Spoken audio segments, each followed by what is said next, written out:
Before the Millennium Falcon ever tried to make the Kessel Run through a cluster of asteroids, director Ron Howard needed a moment.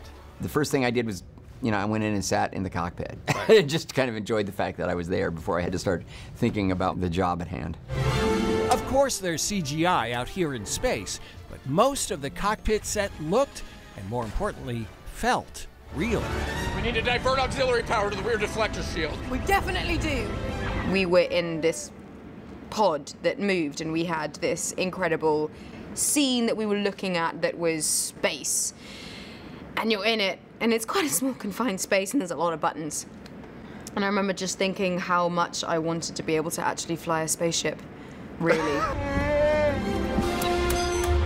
More than anything, I was like, I wish I knew what all these buttons were. I wish I was tall enough to reach all these levers. The detail is ridiculous. I remember that scene fondly. It was really fun to shoot because we were really flying that thing. And yeah, it felt like we were gonna crash if we didn't do our best to pilot that ship in those dangerous clouds. Since when do you know how to fly? 190 years old?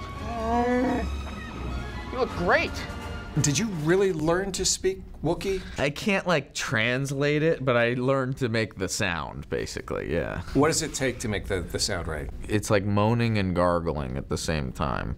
So you kind of go like, it's like, your Adam's apple goes down and you go like, yeah, basically that. Well, what do you know? I've yet to learn the language myself fully, but I can try to imitate it, and it goes something like this. Chewie, get in. It was quite intense. It was quite pungent.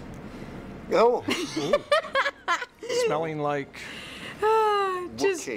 yeah, smelling like Wookiee. There's a lot of Wookiee smells going on that particular set.